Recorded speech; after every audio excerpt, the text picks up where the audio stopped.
ouvir o rei, o Senhor dos exércitos.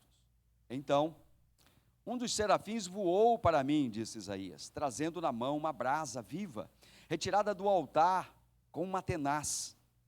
Com a brasa tocou na minha boca e disse: eis que ela tocou os teus lábios, e a tua iniquidade foi tirada, e perdoado o teu pecado. Depois disso, ouvi a voz do Senhor que dizia: a quem enviarei? E quem há de ir por nós? Disse eu, falando de Isaías: eis-me aqui, Senhor. Então disse ele: vai e diz a este povo: ouve e não entendais, vede, mas não percebais. Amém? Fecha a tua Bíblia. Querido Deus, te agradecemos, ó Pai, por esse dia tão importante nas nossas vidas, dia que foi marcado na tábua, Senhor, da eternidade. Como está escrito, Senhor, no livro de Efésios, Paulo declara, depois de ter uma visão sobrenatural, que nós, ó Pai, fomos eleitos na eternidade para sermos santos, irrepreensíveis diante da presença do Altíssimo. Estamos aqui, Senhor, depois de 13 dias, ó Pai, nos rendendo aos seus pés, nos humilhando, nos consagrando, Pai, e pedindo, Senhor, ó Pai, a tua bênção, Senhor, sobre a tua igreja, a restituição. E nesta noite, Senhor, ó Pai, me traz simplesmente algo que o Senhor me deu num sonho. Não a mensagem que nós escrevemos ou esboçamos na tarde de ontem e de hoje, mas algo que o Senhor quer entregar agora. Então nós oramos aqui, Pai, diante, Pai, da tua igreja, da tua presença e dos anjos, clamando como Isaías clamou: ai de mim, porque vou perecendo, porque eu estou debaixo da tua inspiração nesta noite, debaixo da tua direção. Fala comigo e fala com a tua igreja na autoridade do nome de Jesus. Amém, igreja? Podeis assentar, glória a Deus. É noite de Santa Ceia. Eu escrevi tanto ali nos esboços, mas o Senhor me levou para outro lado. A Bíblia fala que o pregador fala que o coração está cheio, não é isso, presbítero Roberto? Amém? Glória a Deus. O profeta Isaías é um profeta diferenciado, irmãos. Os judeus até hoje, eles citam Isaías e Elias. São homens que foram diferenciados. E esse profeta, ele era um homem especial em Jerusalém. Ele era um escriba, ele era um cara que escrevia lei, era um cara que assessorava as autoridades, não só eclesiásticas, mas políticas. Alguns estudos vai relatar que ele tinha uma proximidade, um grau de parentesco do rei Uzias. O rei Uzias foi um cara abençoado, irmãos. O rei Uzias foi um cara que Deus abençoou de forma tremenda. Levantou este homem com um braço forte, levantou a nação. E todos nós sabemos que a descendência, né, a descendência de Uzias, que veio de Davi, Davi foi rei, foi profeta, foi sacerdote. Mas Davi nunca entrou para queimar incenso, porque essa é uma atribuição exclusiva do sacerdote. E este homem, por isso que abre aqui no ano da morte, citando a morte de um homem, de um rei. E a arrogância toma, né, a prepotência, a vaidade enche o coração dele, e ele entra, como Saul ofereceu sacrifício, sem a presença do sacerdote. Aqui Uzias comete esse terrível erro. E no que ele entra, desobedecendo a ordem dos sacerdotes, ele fica branco, a Bíblia diz. Ele foi cobrido de lepra. E ele teve que se afastar. Porque o leproso não pode estar na casa de Deus. O leproso não pode participar. Ele está doente. E aqui Uzias relata a morte desse rei. É algo muito triste. O profeta não ia colocar isso aqui, presbítero Marcelo, se não fosse algo que estava incomodando a vida dele. Porque agora, o profeta que ainda não era profeta, o profeta que nesse momento aqui ainda não tinha conhecido a presença de Deus, o homem ainda que era apenas um homem como eu e você, simples, que apenas prestava alguns serviços para o rei e para o templo, mas que não tinha uma proximidade, não tinha nem nada em comum com a presença do Altíssimo. Ele começa o texto relatando a perda dele. A perda, talvez, daquele que o protegia, daquele que o amava, daquele que ele tinha algum sentimento. Ele entra no texto aqui, relatando no capítulo 6, no ano da morte que eu perdi o meu amigo. No ano da morte que eu fui desprovido da bênção, daquele que talvez vivia em pecado, mas que me abençoava. Ele começa relatando isso. E quando a Bíblia relata alguma coisa, irmãos, não é em vão. Quando está relatando aqui, é porque quer deixar algum significado, quer deixar algum caminho para a gente. Talvez para nos deixar bem claro que a desobediência é algo terrível na casa de Deus. Talvez para deixar claro que quando o homem se sente sozinho, o coração dele começa a ficar abatido, começa a ficar sensível, né? Quando o homem se sente abandonado, quando o homem se sente deixado, quando ele se sente longe daquelas pessoas que ele ama, o coração dele começa a adoecer, começa a gerar sentimentos, começa a gerar amarguras. Mas é tão interessante que no ano que ele perdeu a presença, talvez, do mentor, do amigo, ele diz que ele entrou no templo. E hoje ontem eu fui olhar a imagem do templo.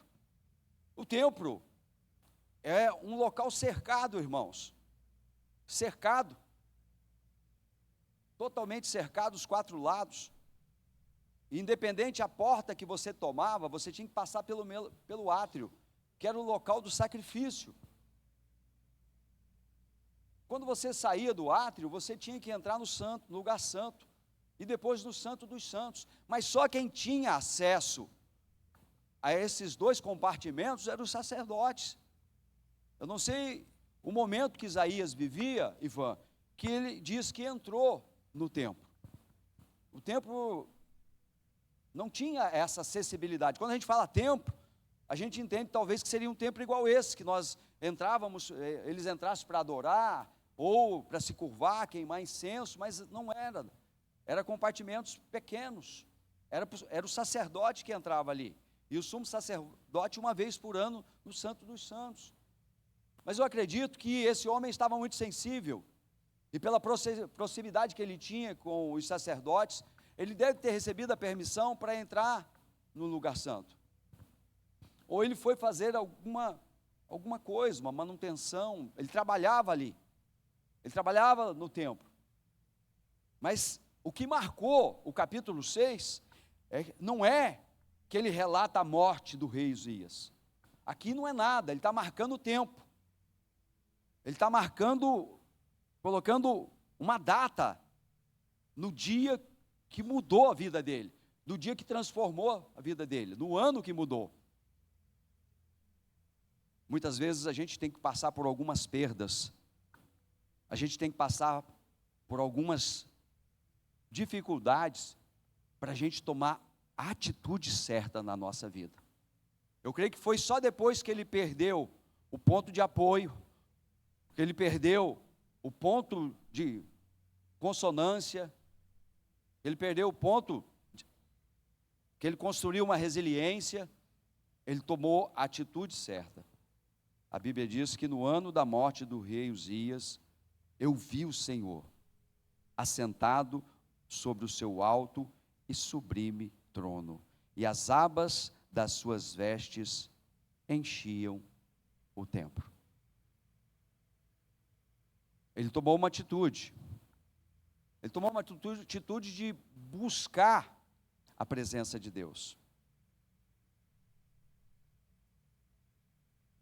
E quando ele toma uma atitude de buscar a presença de Deus, Deus se revelou para ele.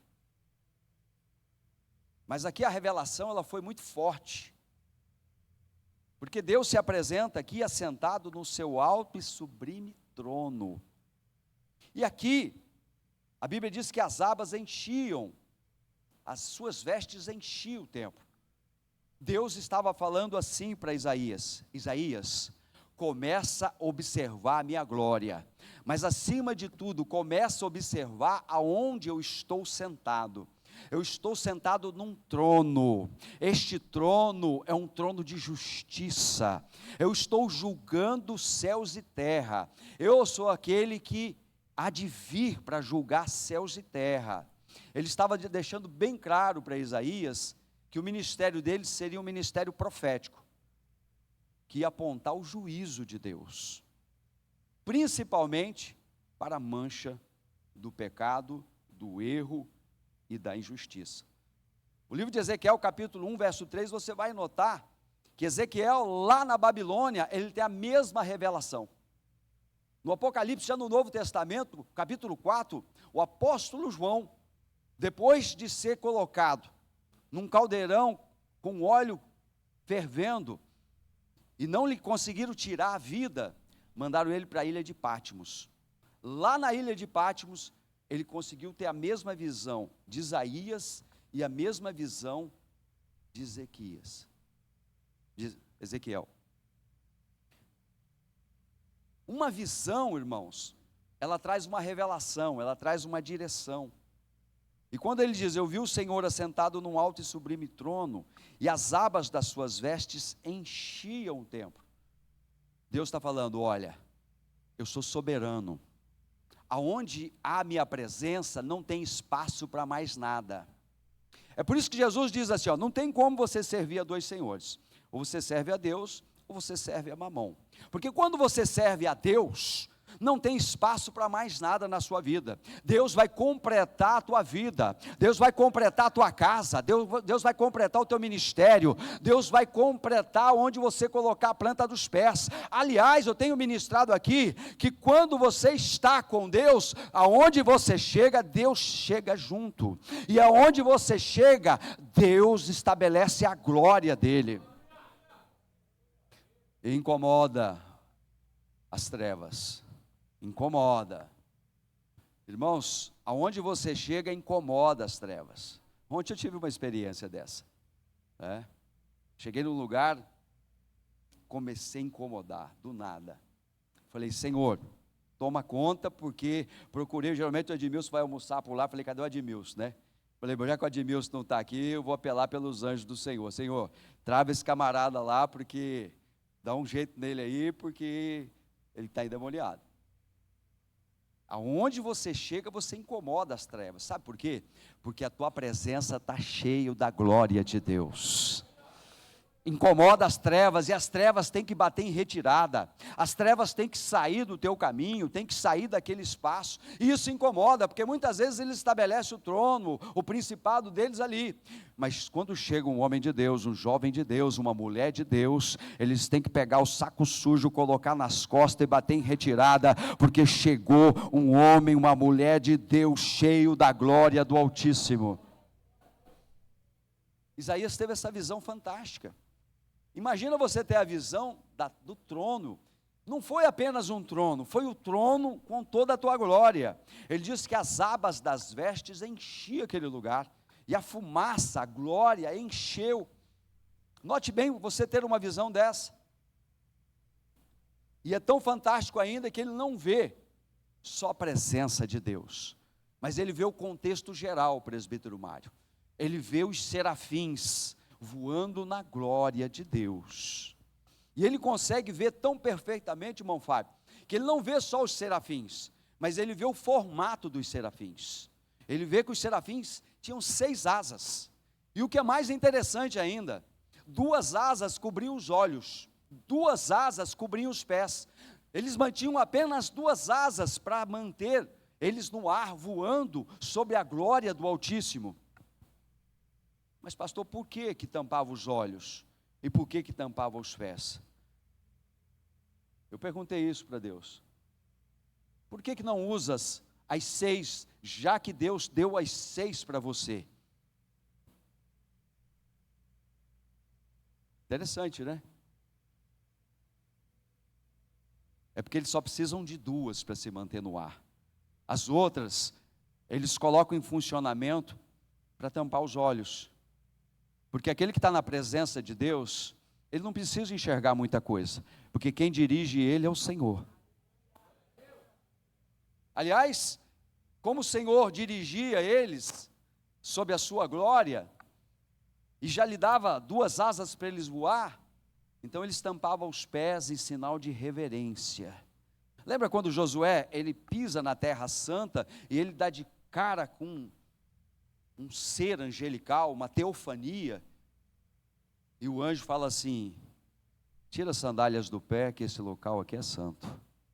Ali a própria presença do Senhor Jesus em teofania, aparecendo como o Senhor dos exércitos, dizendo a Josué: ei Josué, eu não estou nem do lado de cá, nem do lado de lá, mas eu vim aqui só para dizer para você, que essa vitória já foi ganha, essa batalha já foi ganha nos céus, essa batalha já foi conquistada pelos anjos. Irmãos, essas 3 quinta-feiras que você vai vir, você só vai vir aqui para receber, porque esta batalha da tua vitória, da restituição dos teus sonhos, dos teus projetos, já foi conquistada debaixo dos joelhos, em 6 dias de oração, de clamor, de entrega aqui pela tua vida, pela tua casa, pela tua família. Deus está falando assim: ei, a partir desta semana eu vou colocar uma venda nos teus olhos, mas vou colocar uma bússola na tua mão. Eu vou colocar uma venda nos teus olhos, para que você pare de enxergar as coisas materiais, e a partir de agora comece a enxergar o sobrenatural de Deus. Esse é o propósito de Deus, porque quando Deus vem nesse momento aqui chamar Isaías, Ele não queria um homem carnal, Ele queria um homem espiritual. Ele queria um homem que pudesse ficar sensível à revelação de Deus, uma pessoa que pudesse estar sensível à vontade dEle. É por isso que ele diz assim: olha, a partir de agora, Isaías, fica tranquilo, eu estou mostrando a minha glória para você ter uma noção, uma base daquilo que vai acontecer na eternidade e na eternidade. Irmãos, toda vez que você recebe uma revelação, o mundo espiritual está trabalhando a teu favor, e ele sempre vai trazer uma mensagem de coisas futuras. Deus nunca vai trazer o passado para você. O passado é problema da concorrência. O negócio do Deus que você serve é daqui para frente. O inimigo das nossas almas, ele só quer o passado para te acusar, para acusar que você caiu, para acusar dos teus problemas, das suas falhas, das suas fraquezas, das faltas de virtude, da falha de caráter. Mas o Deus que você serve não. Quando Ele se manifesta a glória a Deus para você, Ele está dizendo: ó, fica tranquilo, porque a partir de agora eu vou ser a tua bússola, eu vou ser o teu porto seguro, eu vou te dar o caminho. Aliás, Jesus diz assim: eu sou o caminho, a verdade e a vida, e ninguém vai ao Pai senão por mim. A revelação de Deus, ela vai sempre te dar o caminho, o verdadeiro caminho. Pastor, mas por que Deus deixou manifestar a glória dele através dos serafins? Porque a glória de Deus, eu e você precisamos entender que os serafins estavam lá com um propósito. Você acha que Deus precisa dos serafins para cuidar dele? Você acha que Deus precisa dos serafins para guardar ali como guarda? Não. Os serafins, eles foram criados com um propósito.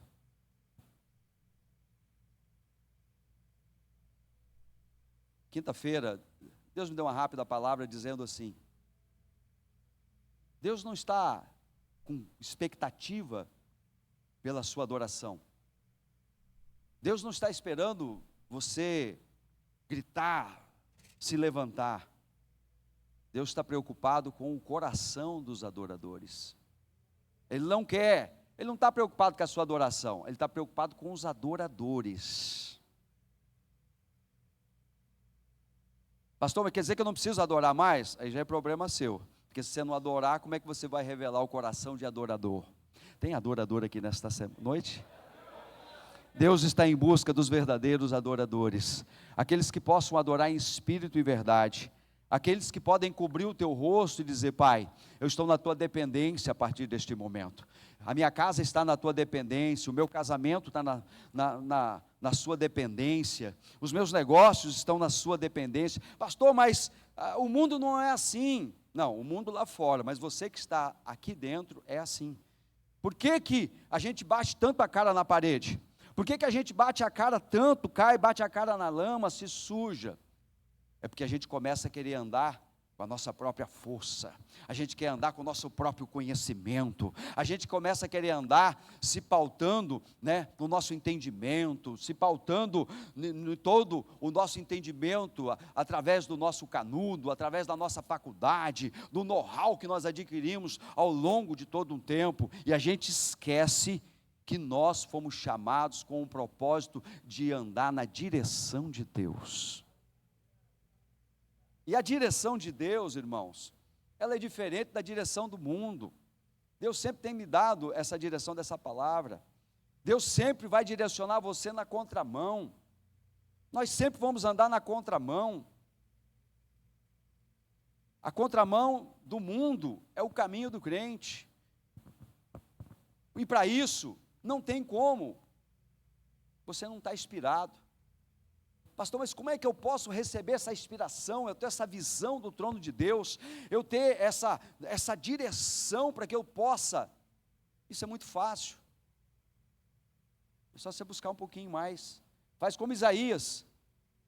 Ele viu que ele não podia mais depender do rei, e agora ele tomou uma atitude. Ele falou: olha, eu não tenho mais alguém para me proteger aqui no reino, eu não tenho mais aquele amigo que me sustentava, aquele amigo que me defendia, das pessoas ou dos meus adversários. Agora eu preciso de alguém que esteja em todos os lugares que eu estiver. Eu vou entrar na presença do Altíssimo, porque a palavra diz que o Eterno está em todos os lugares, Ele conhece todos os corações, Ele é onisciente, onipresente, onipotente, Ele sabe de todas as coisas. Isaías falou: eu vou entrar na presença do Altíssimo. A partir de hoje eu vou começar a ficar dependente daquele que pode mudar a minha história, daquele que pode confirmar o meu ministério, aquele que pode confirmar que o meu casamento continuará sendo uma bênção, o meu relacionamento, a minha casa.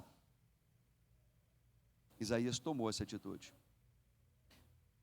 Se você não tomar essa atitude, você nunca vai ter esse relacionamento. E é nas buscas, nas entregas, nas orações, nas intercessões, nos cultos, que eu e você tem essa oportunidade de melhorar esse nível de relacionamento. Romanos 8,14 diz que todos aqueles que o Senhor recebe por filho, Ele testifica ao coração, Ele fala com você, Ele sinaliza para você. Eu acredito que Isaías estava vivendo este momento de necessidade. Ele estava precisando ouvir a voz de Deus para tomar uma grande decisão da sua vida. A decisão da sua vida tem que ser pautada na palavra de Deus. As decisões que você toma, independente que seja no teu ministério, na tua vida pessoal, nos teus relacionamentos, se ela não surgir da palavra, você vai bater com a cara na porta, você vai ter problema. E os querubins, os serafins, eles não estavam mudos, porque na presença de Deus, você ouve, você escuta, mas você não fica mudo.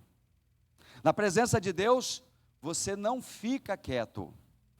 Sabe por quê? Quem fica quieto aqui é aquele que morreu, porque morreu, acabou, meu filho.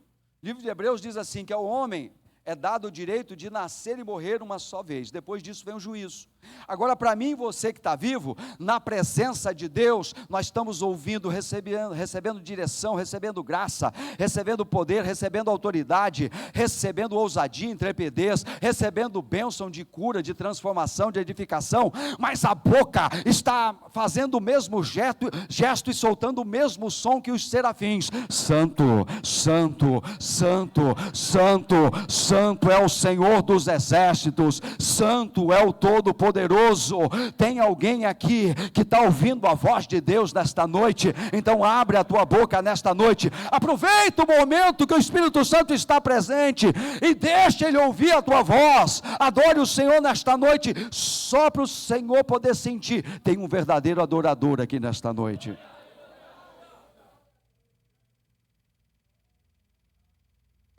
O mais interessante, para finalizar, irmãos, que Isaías reconheceu que ele estava diante da maior autoridade do universo.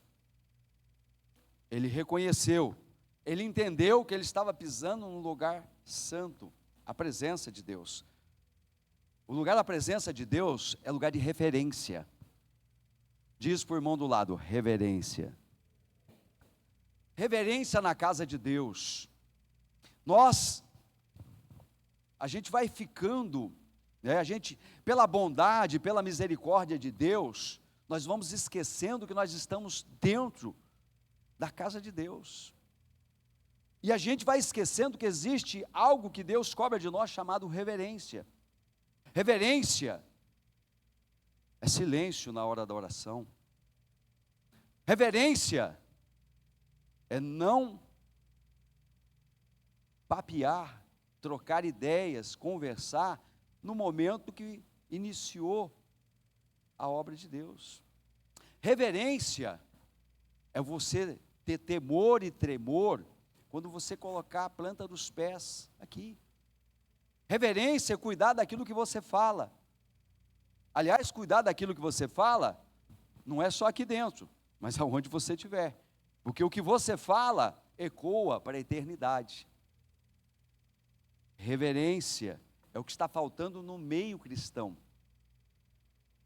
Nós entramos aqui, falamos alto, discutimos assuntos mundanos, mexemos no celular, tocamos ali o TikTok, mexemos no YouTube, mandamos mensagem, e a adoração está correndo. Tá? Deus tem pedido reverência. Reverência é algo que é natural na vida daquele que se tornou filho. Aquele que se tornou filho, ele reverencia o pai. Ele respeita o pai. Ele respeita a casa do pai. Ele respeita a autoridade do pai.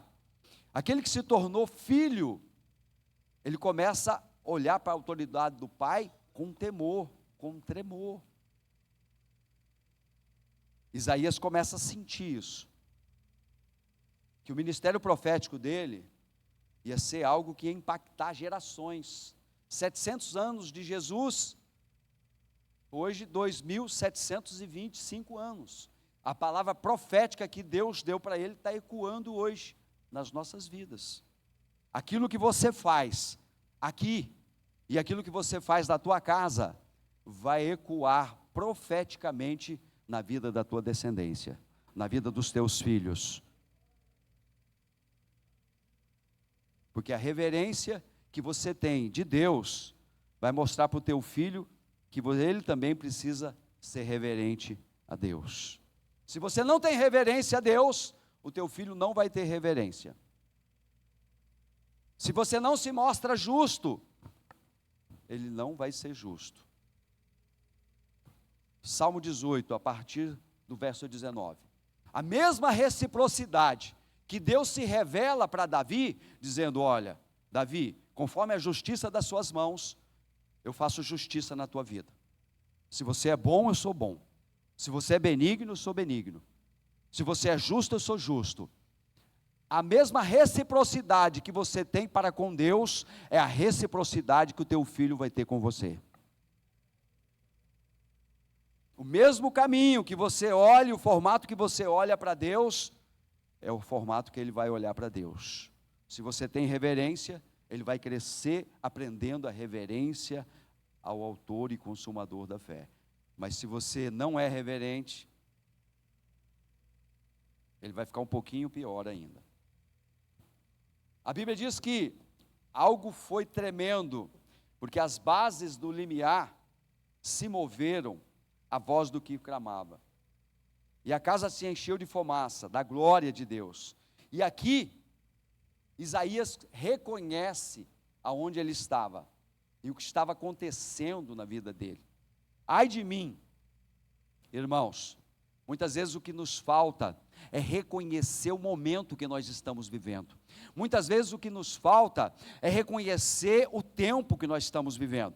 E muitas vezes nós não entendemos o tempo que estamos vivendo e nem o momento, porque falta reverência, falta santidade, falta busca e falta a presença de Deus. E aí nós não entendemos o tempo nem o momento. E Deus está falando assim: ei, chegou o tempo de você viver o meu tempo, que é o tempo Kairos, mas você ainda está vivendo o Cromos, que é o tempo do homem. Muitas vezes, aquilo que eu quero, aquilo que eu desejo, aquilo que eu almejo, não acontece. E aí eu vou para os pés do Senhor: Senhor, o que está acontecendo? Ele fala assim: ó, o que está acontecendo é o seguinte, está faltando reverência, está faltando entrega, e está faltando você ajustar a bússola da tua vida, do teu ministério. Qual que é, Senhor? Ajusta 45 graus para a direita. Qual que é o tempo, Senhor? É o meu tempo, é o Kairos, é o tempo que eu faço, é o tempo que eu decido, é o tempo que eu determino, é o tempo que eu escolho, é o tempo que eu abençoo, é o tempo que eu coloco as mãos sobre a tua vida, é o tempo que eu olho para você, que os meus olhos estão voltados para você, é o tempo que você começa a sentir a minha glória, a minha presença, e a unção que eu coloco sobre a tua vida começa a refletir a minha imagem e a minha semelhança, e aí nesse momento você começa a voar sobre o caminho das águas. Pastor, mas eu não estou nem andando pelas águas, eu estou no deserto. Aí você pode fechar os olhos, porque no caminho do deserto só tem um que pode te dar, é o Senhor Jesus. Muitas vezes é o que nos falta, a sensibilidade de entender o tempo e o momento, e entender que para viver o tempo e o momento de Deus, eles têm que estar na perfeita e profunda dependência dEle. E essa dependência, meus irmãos, é um conjunto de fatores. Pastor, mas eu oro 5 horas por dia. Amém. Bacana. Isso é bom. Mas você está sendo obediente? Não, estou falhando algumas coisas. Então, esforço de tolo. Esforço de tolo. Está pagando um preço muito alto, está pecando. É o que o Senhor Jesus falou para os hipócritas, os religiosos: olha, vocês entregam o dízimo, né, do hortelã, o dízimo da casa de vocês carregam, né, nos saltitérios, nas vestes, as palavras santas do Deuteronômio, vocês, né, passam óleo no cabelo para dizer que estão jejuando, que estão consagrados, mas vocês vão orar para as viúvas e aproveitam delas, vocês, né, exploram os necessitados. Ou seja, vocês têm que ser santos aqui, ser santo lá, não só fazer uma coisa e deixar de fazer outra. Ou seja, para agradar a Deus, meu querido, você precisa orar sim, mas você precisa orar e entender que você precisa obedecer, que você precisa estar na presença dEle, não só ali de joelho, mas estar vivendo o caráter de Deus. Um monte de gente, Jesus confrontou demais esse tipo de crente religioso. Jesus não suportava os religiosos, hipócritas, se mostravam muito santos, mas eram hipócritas. Jesus fala: vocês são sepulcros caiados, adornados por fora, mas por dentro toda imundícia. Ei, queridos, não adianta. Você pode enganar o pastor, você pode enganar o presbítero, você pode enganar até a esposa, ou enganar o esposo, mas a Deus você não consegue enganar, porque Ele conhece as profundezas do teu coração, Ele esquadrinha o meu e o teu coração, Ele conhece os nossos pensamentos, as nossas intenções, Ele conhece tudo. Não adianta, pastor, mas como é que eu faço dos meus pensamentos? Enquanto tiver em vãos pensamentos rápidos, aproveita, porque não é pecado, mas quando isso vira a intenção, você pecou. Então o que eu faço? Entra na glória do Senhor, começa a dar glória, aleluia, começa a orar ao Senhor e buscar o Senhor com intensidade, deixa Deus trabalhar na tua vida. Está duro da glória a Deus hoje, né? É que é Santa Ceia, né? Irmãos, já falei, a palavra boa aqui é dos presbíteros, a minha sempre vai ser uma palavra de exortação. Sabe por quê? É porque Deus ama você. E se não tiver choque, exortação, transformação, não tem santificação. A santificação vem quando eu sou confrontado. E Deus tem trabalhado isso no meu coração, me confrontado muito. Sem confrontamento, não tem transformação. E Deus quer uma igreja transformada, santificada. Sabe por quê? Olha aqui. E disse eu, ai de mim, que estou perdido, porque sou um homem de lábios impuros, e habito no meio de um povo de impuros lábios. Para fechar, você sabe o que Deus apaixonou pelo profeta Isaías? É porque ele reconheceu o problema dele. Irmãos, enquanto você não reconhecer o teu problema, Deus não vai trabalhar na sua vida. Deus não invade corações, Deus não invade. O Espírito Santo é sensível. Para Ele trabalhar na minha vida, eu preciso deixar. Quem invade a tua vida é a concorrência. O diabo invade, os demônios invadem. É só você dar uma brechinha, ele entra. É igual marimbondo. Quem já foi tirar mel de abelha aqui? Principalmente a africana. Lá. Quem mais? Alguém viu como é que tira mel? O camarada se veste de uma roupa inteira, não tem uma brechinha assim, porque ele vai mexer lá no marimbondo, nas abelhas, se tiver uma brechinha assim, vai entrando uma, acabou. É desse jeito no mundo espiritual. Enquanto você está vestido de vestes brancas, salpicadas pelo sangue do Cordeiro, o marimbondo não entra não. Marimbondo não entra em vestes brancas. Você sabe por que ele viu as vestes brancas que enchiam o templo? Porque vestes brancas significa santidade. Santidade significa transformação. Santidade significa pagar o preço de resistir à carne, resistir à imoralidade sexual, pagar o preço de resistir ao pecado. Pastor, mas é muito difícil. Mas quem disse que ia ser fácil? Quem disse? Você já teve alguma coisa na sua vida fácil, que você não teve que ter persistência, entrega, dedicação? A salvação é a mesma coisa, meu amado. A alegria da tua casa, da tua família é a mesma coisa. Para você colocar o pão, para você andar de carro novo, você tem que levantar mais cedo, dormir mais tarde, você tem que andar na dependência de Deus, não é? Porque se você fazer tudo sozinho não vai dar certo, então você tem que fazer bem feito, fazer na direção de Deus e na dependência de Deus, e Deus vai te abençoar. Agora, se você não for persistente, não vai acontecer. No mundo espiritual é a mesma coisa. Se você não for dependente, se você não buscar, se você não se dedicar, você não vai receber. Você precisa se entregar de corpo, alma e espírito. Isso aqui não é brincadeira. Nós estamos falando aqui da tua casa, da tua família, dos teus filhos. Nós estamos falando aqui da posteridade, da primeira geração até a 14ª geração, que está sob a tua responsabilidade, da tua intercessão e do teu comportamento. Tem alguém aqui que está orando pelas gerações futuras? Alabaxe, romanabachébia.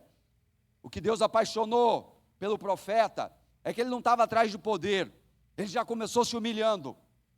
Deus ama um coração humilhado e contrito. Tem algum coração aqui humilhado e contrito?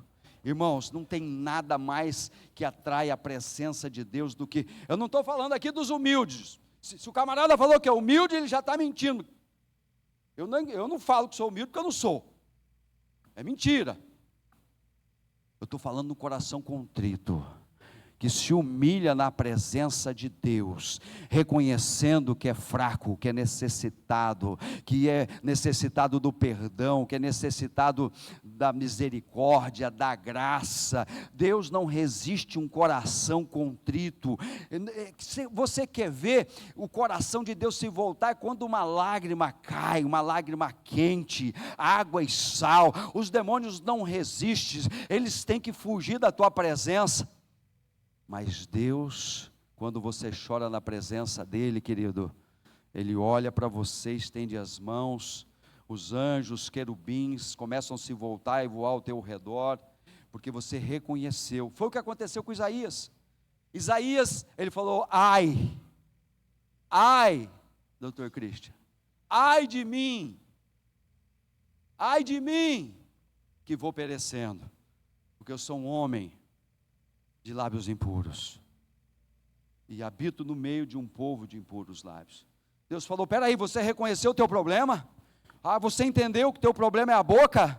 Você entendeu que o teu problema é a língua? Peraí, ô Gabriel, vai lá, pega uma tenaz aí, pega uma brasa ardente aqui no meu trono de fogo, toca nos lábios dele, e a Bíblia diz, perdoado foi os seus pecados. A Bíblia nos ensina que Deus só vai trabalhar na área da tua vida que você reconhece que precisa de tratamento, que precisa de mudança, que precisa de salvação, que precisa de transformação. Você tem que apresentar isso diante de Deus. Deus não vai invadir essa área enquanto você não reconhecer aquela fraqueza. Deus não vai tratar, não vai te ajudar e não vai te libertar. Pastor, mas eu vou vivendo, eu vou aguentando, eu vou sustentando. Você vai continuar sofrendo. Entrega isso na mão do Senhor. Tira esse peso da tua vida, tira esse fardo, para de arrastar essa âncora, entrega tudo na mão do Senhor, porque Ele vai fazer um milagre na tua vida.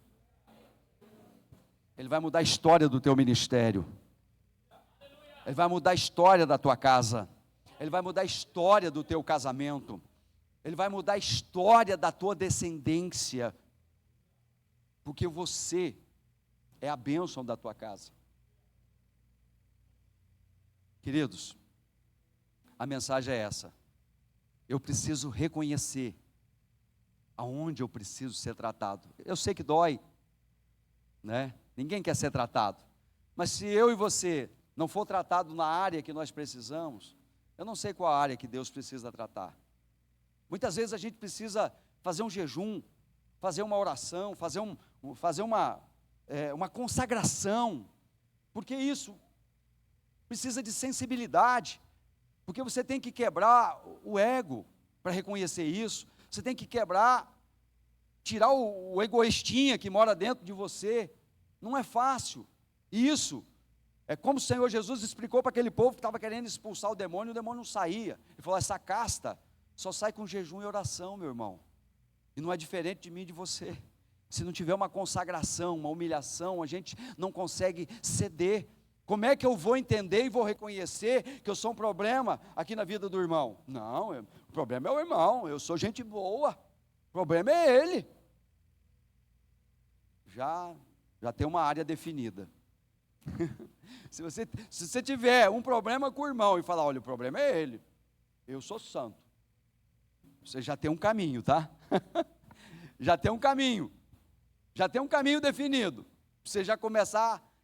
O que eu estou tentando entregar aqui, irmãos, é que se nós não reconhecer aonde nós precisamos ser tratados, falar, Senhor, eu preciso melhorar, me ajuda, me dá discernimento, coloca alguém do meu lado que possa me orientar, coloca alguém do meu lado que possa fortalecer a minha fé, coloca alguém do meu lado que possa orar junto comigo, coloca alguém do meu lado que possa me capacitar espiritualmente e com conhecimento, para que eu possa ter entendimento e mudar esse comportamento meu, porque tudo na nossa vida, muitas vezes, não é só, o pensamento é uma coisa, mas o comportamento é terrível, e eu sei que é difícil, até hoje eu tenho muita coisa que eu fico orando, Senhor, eu preciso de força do Teu Espírito Santo. Eu não sei como é que está a tua força hoje, mas eu tenho uma palavra de bênção para a tua vida. O Senhor Jesus, quando ascendeu os céus, Ele disse, olha, fique tranquilo, eu estou indo para o Pai para preparar a morada, mas eu vou enviar aquele que vai pregar como eu prego, que vai curar como eu curo, que vai abençoar como eu abençoo, que vai salvar como eu salvo, e Ele vai ter o poder de entrar no coração dos homens e convencer eles do erro, do pecado e da injustiça. O Espírito Santo pode trabalhar nas nossas vidas. Abra um espaço para que o Espírito Santo trabalhe na tua vida. Abra um espaço para que você possa ter as escamas dos olhos tiradas, para que o Senhor venha tirar as escamas dos teus olhos, como tirou as escamas dos olhos de Paulo. Paulo, ele era um cara que zelava pelo judaísmo, pela lei de Deus. Para ele estava fazendo certo, até que ele teve um encontro com o Espírito Santo. Jesus apareceu para ele, só para dizer, Paulo, por que me persegues? Não, Senhor, eu sou zeloso, eu estou cuidando. Não, Paulo, por que me persegues? Paulo estava indo para um caminho, o Senhor falou, você está no caminho errado. O teu zelo está te consumindo, mas você está no caminho errado. E a Bíblia diz que ele perdeu a visão. É o único crente que eu conheço, Zé Duarte, que no dia da conversão, ele ficou 3 dias de jejum e oração. O cara se converteu. Irmã Nívia, vocês conhecem algum crente que aceitou Jesus, e aí ele ficou 3 dias de jejum e oração? Paulo. Aí Jesus aparece para Ananias e fala, Ananias, vai lá na rua direita, tem um homem lá que está orando, jejuando, é Paulo, é Saulo, o nome dele vai ser Paulo, vai lá e ora por ele. Não, Senhor, esse cara persegue os crentes, eu vou lá, não, ele vai matar eu. Não, Senhor. Ananias, importa muito aquela minha vida, vai lá e ora por ele. Me ensinaram essa semana, eu aprendi. Por que mandaram Ananias, um homem simples, orar para o apóstolo Paulo, que ia ser o segundo homem na Bíblia?